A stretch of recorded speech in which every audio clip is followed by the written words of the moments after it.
अगर वो छुटे हुए कारतूस हैं तो आप क्या हैं जी? आप तो फुस बम हैं जी।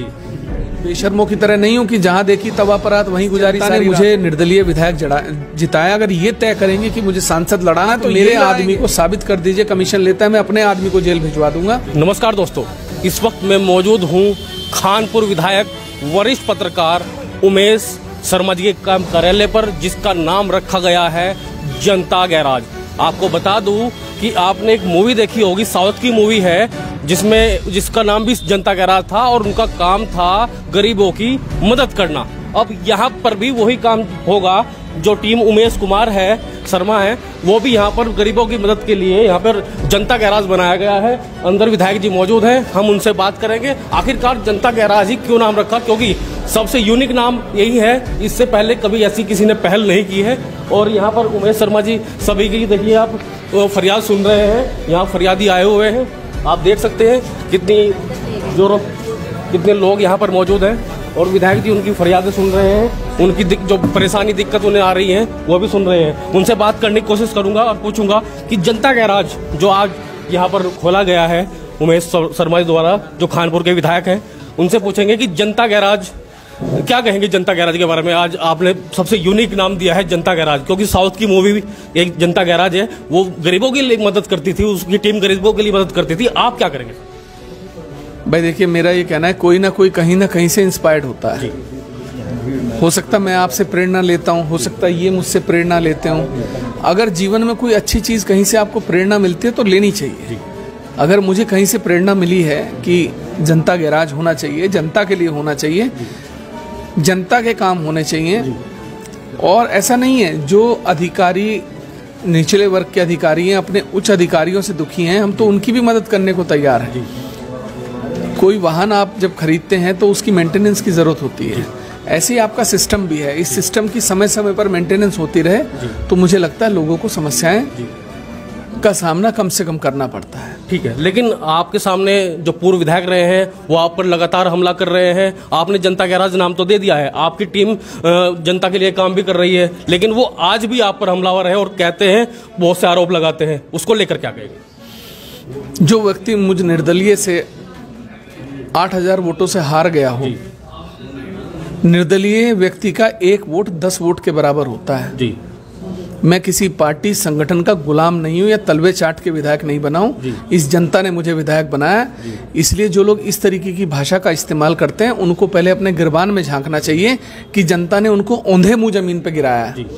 इसलिए चुपचाप रहिए। जब 20 साल आपने राज किया है तो अब आप जो व्यक्ति काम कर रहा है उसे काम करने दीजिए। आपकी क्या हैसियत है, आपका क्या रुतबा है, ये आपको जनता ने दिखा दिया। जनता से बड़ा कोई नहीं। अगर किसी विधायक को या सांसद को ये गलतफहमी हो जाए कि वो बहुत ताकतवर है तो आप सिर्फ एक आम इंसान होते हैं। ताकत आपको ये जनता देती है। अगर आप इस जनता की ताकत के दम पे ये समझें कि मैं बहुत बड़ा 30 मार्का बन गया हूँ तो आप नहीं हैं। बात रही जो बार बार वो हैसियत और सब करते हैं, उनकी हैसियत क्या है वो भी अच्छे से जानते हैं, उनका रुतबा क्या है वो भी अच्छे से जानते हैं। मैं तो कहता हूं अगर आप में इतना दम है तो आपकी तो सरकार है, आप अपनी उत्तराखंड सरकार से मेरे खिलाफ मदद लेके दिखाइए ना। आपके साथ आपकी सरकार खड़े होने को तैयार नहीं है और आप मेरे ऊपर उंगली उठाते हैं। भैया क्षेत्र का विकास करना है, काम करना, काम करने दीजिए। 7 महीने में आप ये कहते हैं कि 7 महीने में 20 साल में आप विधानसभा नहीं बदल पाए।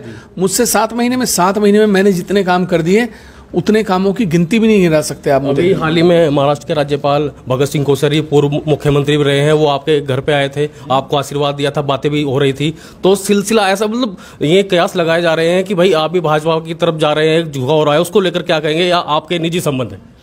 देखिए बात सुनिए जी, मैं 10 बार कह चुका हूँ और 1000 बार कह चुका हूँ। जब मैं चुनाव लड़ रहा था तब भी लोगों ने मुझ पर इल्ज़ाम लगाया कि ये जीतकर भाजपा में चले जाएंगे। मैं तो भाजपा में नहीं गया, पर जो मुझ पर इल्ज़ाम लगाते थे वो सारे भाजपा में चले गए।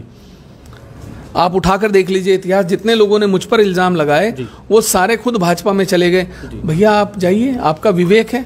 मुझे जनता ने निर्दलीय वोट दिया है। जब तक निर्दलीय वोट के दम पर मैं विधायक हूँ तब तक मैं निर्दलीय रहूँगा। जिस दिन किसी पार्टी से टिकट लेकर लड़ूंगा उस दिन तय करेगी मेरी पार्टी। लेकिन आज अगर मुझे किसी पार्टी में या कहीं शामिल होना है तो उसका निर्णय भी ये जनता करेगी। मैं तो अपने एक एक आदमी से सार्वजनिक तौर पर सोशल मीडिया पर बुलाकर कॉन्फ्रेंस करके पूछूंगा कि साहब मुझे पार्टी में जाना है, चला जाऊं। मैं इन बेशर्मों की तरह नहीं हूं कि जहां देखी तवा पर रात वहीं गुजारी सारी रात। हाल ही में बहादुराबाद थाने के बाहर हरीश रावत जी बैठे थे धरने पर, वहां पर ही लेटे थे, सोए थे, वहां पर रात गुजारी है। लेकिन उसके बारे में अगर कुंवर प्रणव सिंह चैंपियन से पूछा गया तो उन्होंने कहा कि हरीश रावत तो छोटे व कारतूस है। आप क्या कहेंगे? देखिए, ऐसा है, किसी भी व्यक्ति को दो शब्दों में उसकी गरिमा का जो है अपमान करते हुए हमें कुछ नहीं कह देना चाहिए। अगर वो छूटे हुए कारतूस हैं तो आप क्या हैं? जी, आप तो फुस बम हैं। जी जी भाई, अगर आप एक निर्दलीय से हार गए तो आप हरीश रावत से अपना क्या मुकाबला कर रहे हैं? जी। हरीश रावत तो पूर्व मुख्यमंत्री भी रहे हैं, केंद्रीय में मंत्री भी रहे हैं, प्रदेश अध्यक्ष भी रहे हैं, सेवा दल के अध्यक्ष भी रहे हैं, क्या नहीं रहे। उनके राजनीतिक करियर से भाई ठीक है, हर किसी के करियर में एक ढलान आता है।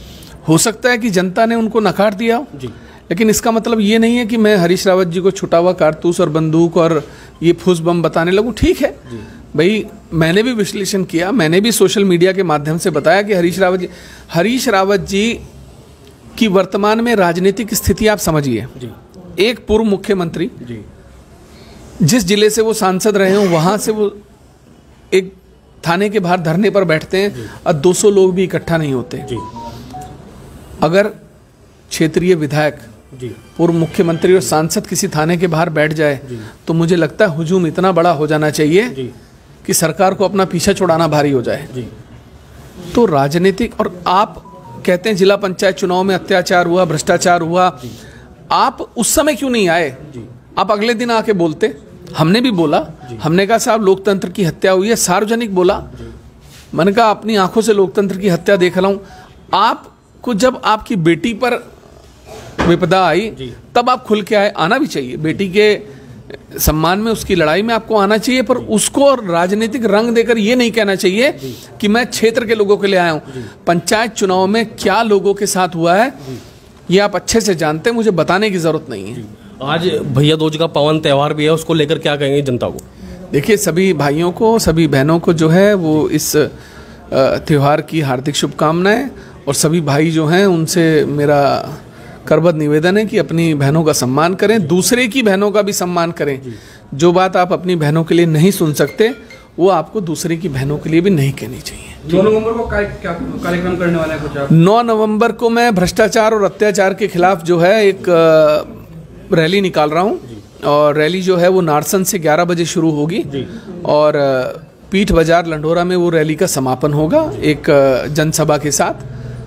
अब देखना यह है कि जो लोग मेरा समर्थन करते हैं, जिनको मेरा काम ठीक लगता है, जिनको लगता है कि मैं ठीक कर रहा हूं, वो लोग मेरा समर्थन करें, मेरे साथ आएं।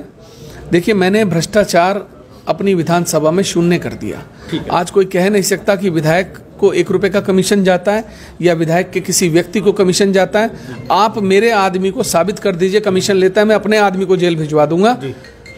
मेरा मानना है कि जिस शोषण से लोग 20 साल से गुजर रहे थे उससे उन्हें मुक्ति मिलनी चाहिए, उस बाहुबल से, उस गाली गलौज से बाहर आने चाहिए। काम मैं कितना कर रहा हूँ ये धीरे धीरे सबको दिखने लगेगा। मुझे हल्ला करने की आदत नहीं है कि मैंने ये कर दिया, मैंने वो कर दिया। आप मुझे बताइए किस विधायक ने आज तक लड़कियों की अनाथ निर्धन कन्याओं की शादी कराई और सार्वजनिक समारोह करके शादी कराई? आप देखिए कितना बड़ा समारोह था, क्या सामान उनको घर के लिए नहीं दिया गया। कोई अपनी बेटी की शादी इस तरीके से नहीं कराता जिस तरीके से हम अनाथ निर्धन कन्याओं की शादी करा रहे हैं। काम देखिए आप, कौन सा काम क्षेत्र का नहीं हो रहा, किस जगह। पहला विधायक हूं जिसने 2 महीने के अंदर अपनी पहली निधि की किस्त खर्च करके शिलान्यास नहीं किए, उद्घाटन किए। बोलने से क्या होता है? लोकसभा चुनाव का आगाज है सर ये। मैंने आपसे क्या कहा? मैं निर्दलीय विधायक हूं, मैं किसी पार्टी का गुलाम नहीं हूं, मैं किसी पार्टी के तलवे चाट कर यहाँ नहीं आया। अगर मुझे किसी पार्टी के टिकट पे लड़ना होता तो उमेश कुमार जिस पार्टी के टिकट पे चाहता उससे चुनाव लड़ता, लेकिन मैं नहीं लड़ा, मैं निर्दलीय लड़ा। ठीक है, तो मैं निर्दलीय हूं और निर्दलीय ही रहूंगा। और दूसरी बात, जिस जनता ने मुझे निर्दलीय विधायक जिताया, अगर ये तय करेंगे कि मुझे सांसद लड़ाना है तो यही लड़ाएंगे। मैं कौन होता हूं सांसद लड़ने वाला या तय करने वाला। ठीक है, अब नहीं रहेगा अत्याचारियों का राज, क्योंकि खुल चुका है जनता गैराज।